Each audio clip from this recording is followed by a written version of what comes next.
Well, a little tour of the Spruce Goose Museum, which is the Evergreen Aerospace Museum here. So there's a Spruce Goose back there. And I'll do some little bit of photography in here for his pictures and stuff. Just a little overview of the museum. They got a space section. This is the main aircraft, antique and classic aircraft in here. Spruce Goose, a lot of military stuff, helicopters, airplanes. This winter day.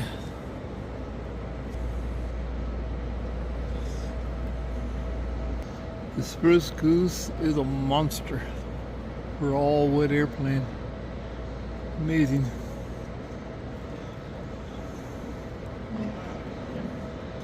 Barely fits in this hangar. Of course, since this was an amphibian, they had an anchor, and there's their dock lines. Luftwaffe ME-262 early jet. As a size comparison, there's this plane sitting under the wing of the Spruce Goose, and then here's the Spruce Goose towering above it. The tail of the Spruce Goose, wow. Here's the DC-3 in comparison to the sitting under the tail of the Spruce Goose.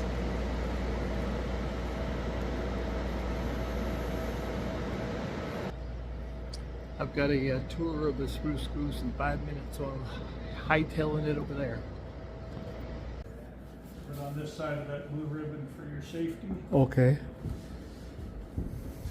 They call Mr. Hughes the king of redundancy, and you'll see that come to light in this tour today, because everything on this aircraft is backed up and backed up and backed up again. Oh, that was smart.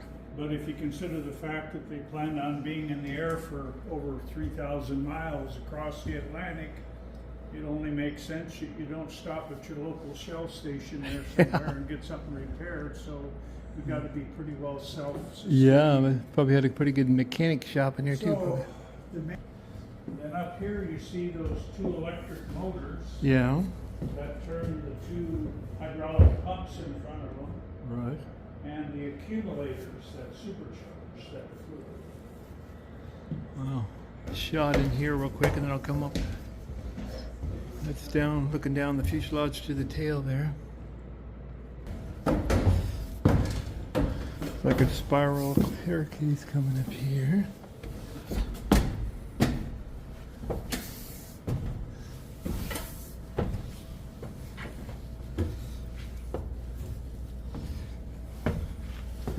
Okay, here's the radio station.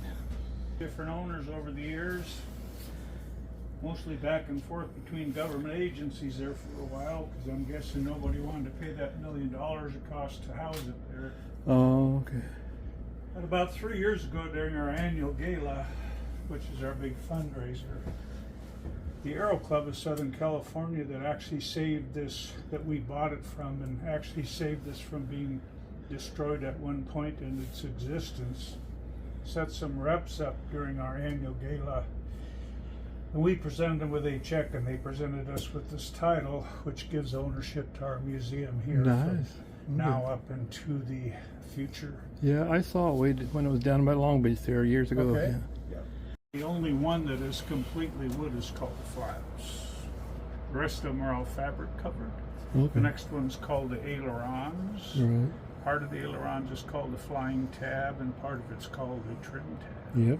I'm a pilot, so I know all that stuff. Yep. Go back to the back. We have a tail that's taller than an 8-story building. We have the huge rudder. The rudder has trim.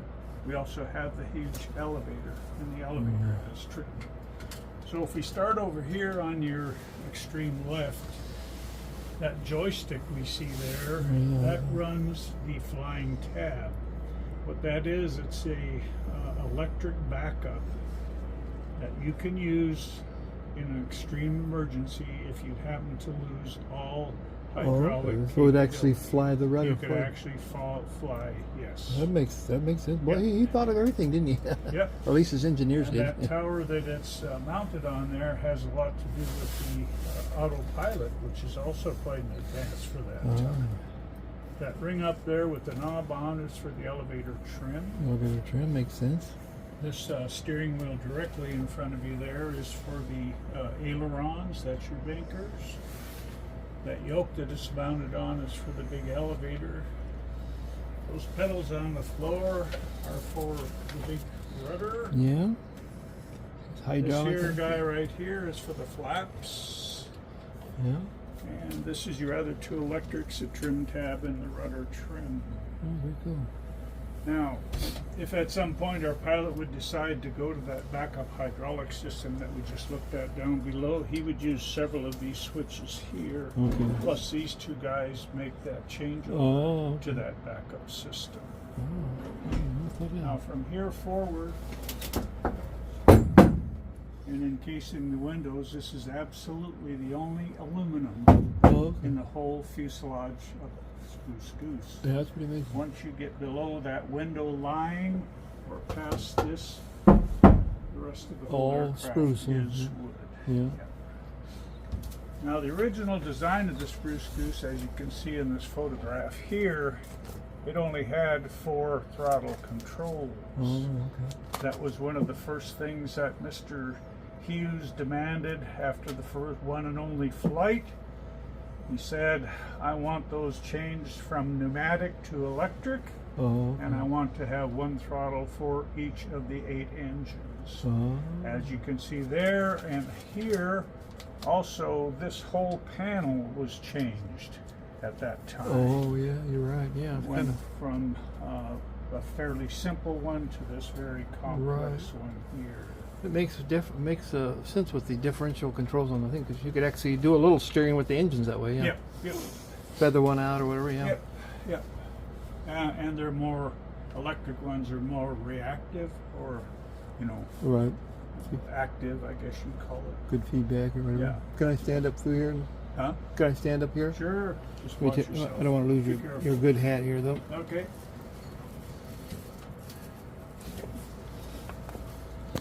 Okay, up through the. 'Cause I don't remember this will be it open last time I was here. Oh yeah, good view out here. Up through the porthole there. Yeah. We haven't had a bird in here for a long time. Oh, that's good.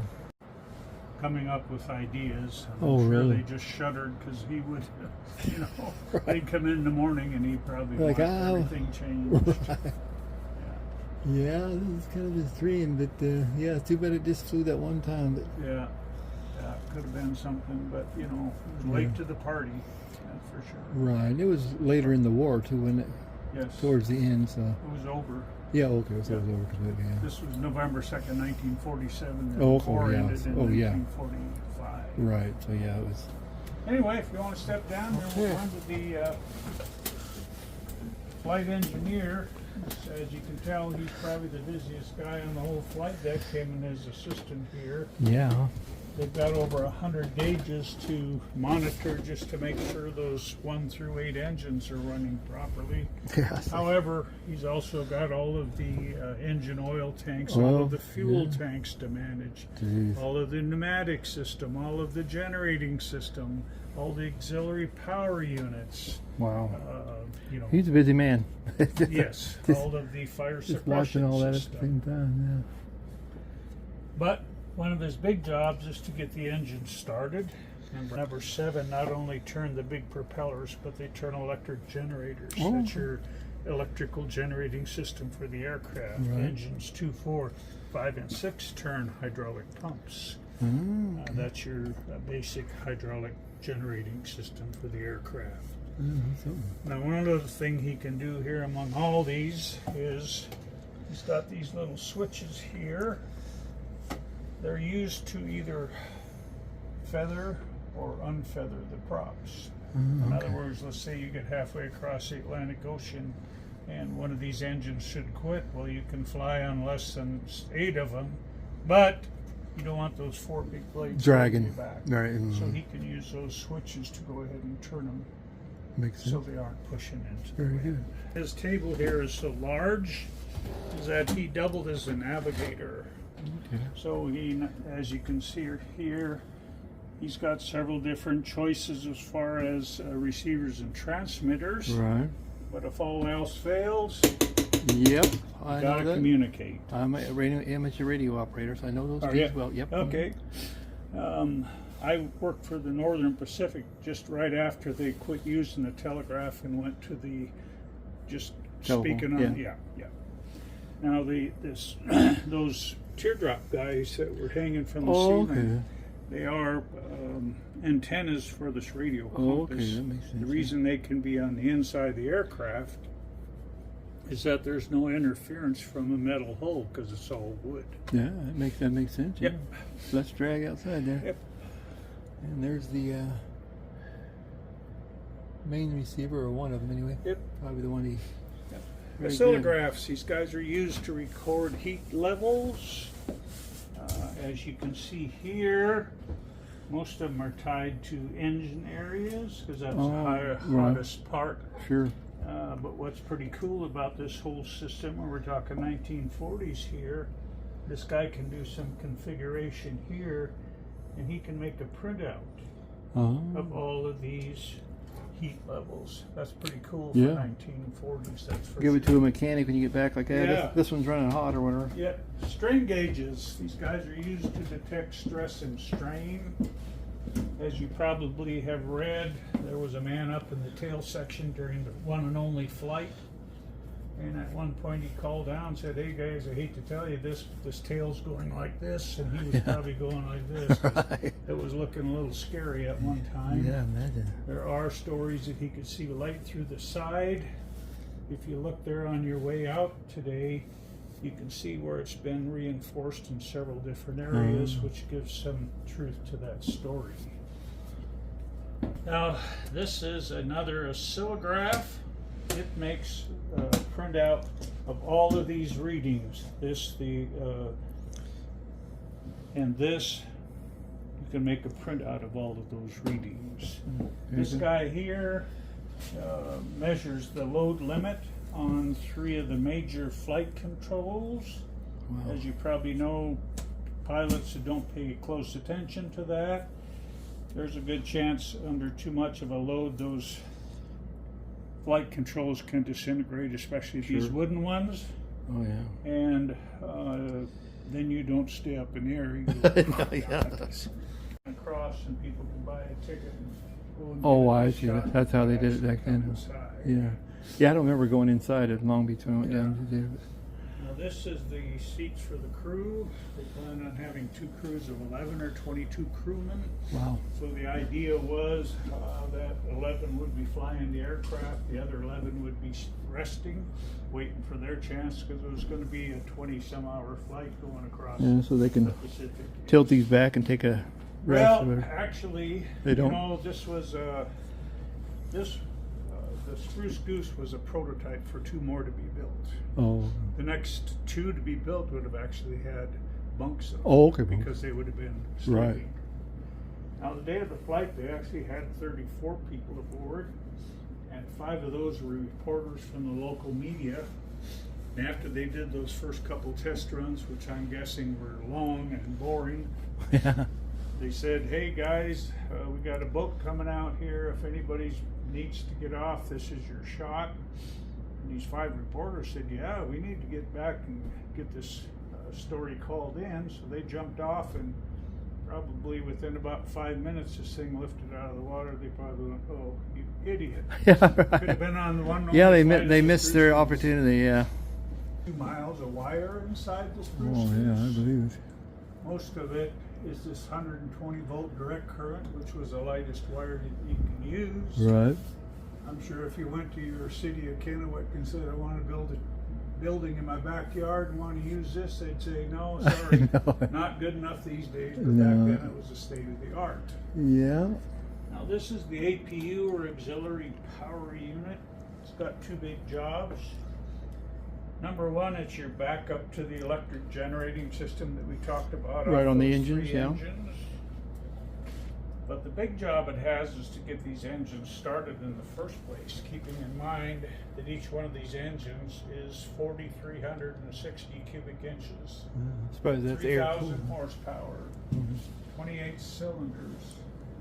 And those propellers that you see right there are the largest production propellers that have ever been made. Oh, really? Still today, huh? So it takes a lot of power to turn those things over. These are 213 horsepower Franklin aircraft. Yeah, it's funny they went with the air cool, but I guess they had lots of air. Yeah, and they're 319 feet 11 inches from one wingtip to the other. It's pretty easy to figure that you're looking down about 150 to 160 feet of the front of the wing. Jeez. Those catwalks there were used by 2 engineers on this side, 2 on that side, making their way back and forth, That's something. tending the engines. But the other job they might have had, there was no fire suppression system at that time. Oh. My guess is there would have been a little stack of fire extinguishers here in case something got a little bit too hot. Now this guy right here is the main spar of the whole aircraft. This runs wingtip to wingtip. That's wood too, huh? Yep. Wow. This is the main one. There are some smaller Got ones that. throughout. We all call this the Spruce Goose, but in reality the Spruce Goose is 95% wood. Well, 94% of that is yellow birch, and really? less than 1% spruce. That spruce that's used in the Spruce Goose forms the cap of this main spar. Is there any plywood, or is it mostly all solid wood? Or It's what they call Duramold. oh, okay, so that, yeah, The real kind of like the real aficionados don't like you calling it plywood. They Right. like you calling it Right. Duramold. But you can tell right here, and the I'll show you some laminations. down below that there is. Oh, okay. Now, this being a prototype at 11 feet tall, you can see the The back- smaller spar back there. Oh, yeah, You there's can a- see the up and The back of the upper wing. and bottom straps that hold the wings on. Yeah. Very neat. If you fall in, you got to go to work. Yeah, I don't think I'd fit through that anymore when I was younger, but yeah.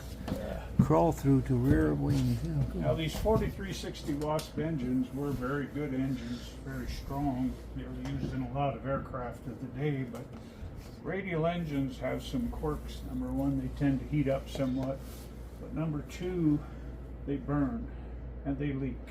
And they They always spit and they drip. leakers, tons yeah. of lubricating oil. Yeah.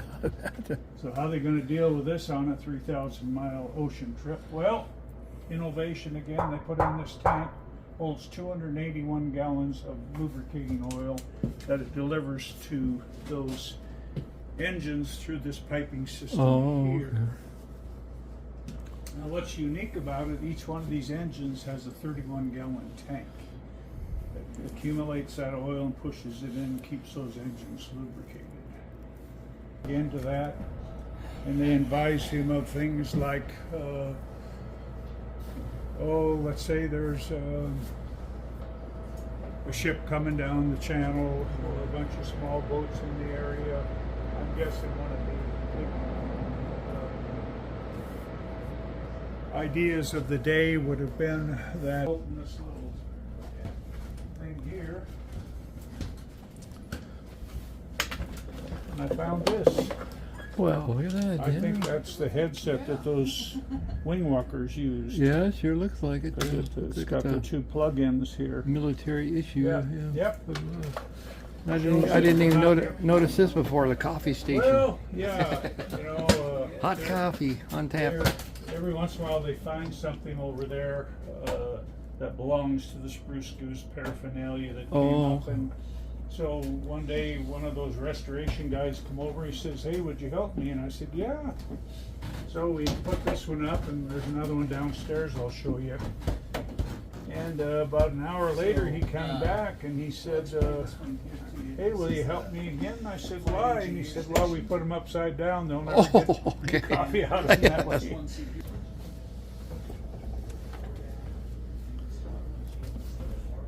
You can imagine with all these tanks here, there's accumulation of fumes down below. Oh yeah. So they had to figure out a way to get them out of there. I think this is pretty unique, but pretty simple. You see this pipe on this side with the inlet. It's got an arrow pointing down. The one on this side, it's twin, has the arrow pointing up, and up on top of it, Oh, okay. it has a fan. So they would turn that fan on, it would draw that clean air out down across those tanks and push it out that side. Pretty simple. but, ingenious, yeah. Here's that other one. Oh yeah, the coffee station, yeah. Careful with these tripping hazards. Okay, thanks. When most of our guests see these beams from inside the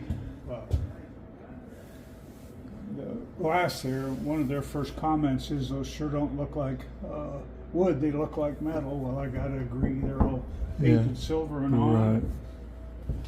But if you come down here, you see this is how they put those beams together. They built two halves, and then they used that real strong glue pressure and heat to go ahead and build that very strong beam. Yeah. Now that main one across the top there, that's over 108 layers of birch. Wow. You can see the different layers here, and this is the actual skin, which is only about 3/8. But the reason it's so darn strong is each one of those layers, even though it's only 3/8, is put at a different angle. Oh, cross laminated. Yeah. Yep. Very good. Another tripping hazard here. Yeah. The tanks are all part of the fire suppression system. Wasn't added until after the first flight. Wasn't aboard then.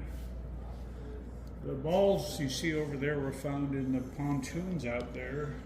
They've been put in there for, they say, for emergency flotation. Oh, right. I kind of think it could have been for emergency boredom, because the first 10 years he had this in the hangar. He had over 100 people there every day tending it. And I'm sure they ran out of things.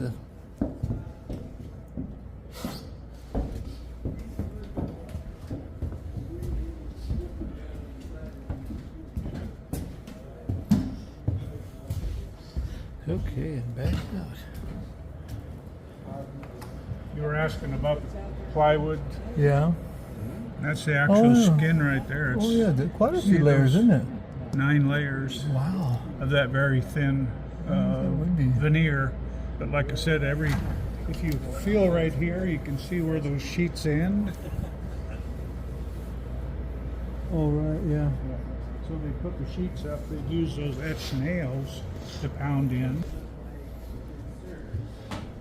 Oh, Give you an okay. idea how strong it is. Oh, yeah. Here's more like they used for the ribs and stuff. Kind of like how they make those wood canoes and stuff. Yeah. Yeah, very nice. Thank you. And that's all I know, unless you have any other questions. No, you've covered it pretty well. I just like to say, I think like you guys covered better than the last tour I had, so a lot more information and stuff. So you must be adding things. I appreciate. There's so much to know. Nobody knows it all. Yeah. You learn something new every week. Well, I appreciate the tour. Thank you. You bet. Thank you. Thanks for coming. You bet. Okay, back out of the Spruce Goose. And got my own individual tour there, so that was nice. Those Seabees are interesting aircraft. And bibs. The Grumman Goose. It's like a BD-5. Cobra. Nice one. Real classic Huey. Before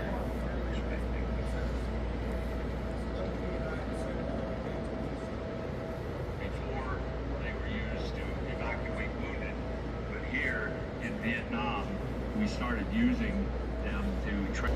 Little model of how they built it in the shop there. What a construction project, all out of wood.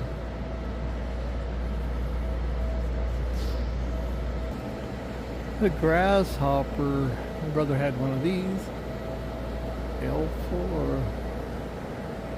It's a classic Piper Cub.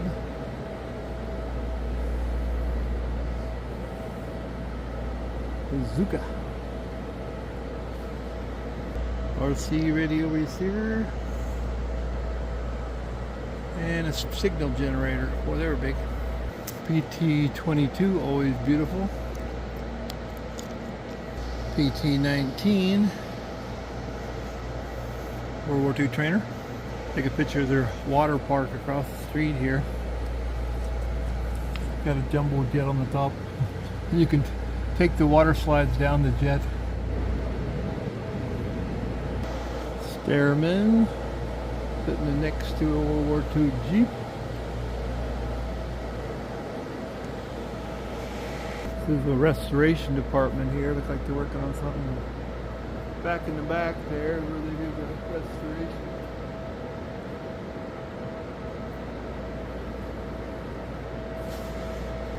Fantastic model.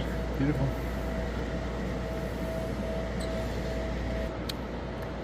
Douglas Invader. And there's Margie.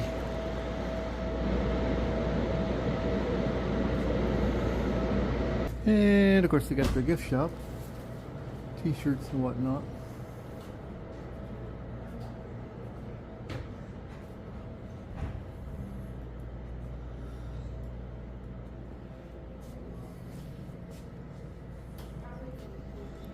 Cute little uniforms for small ones. Well, that was the tour there. Very good tour. And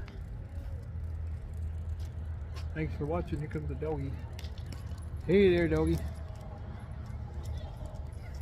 And I got a space center over there. I'm not going to do that today, but I've done that before. Anyway, thanks for watching. Bye.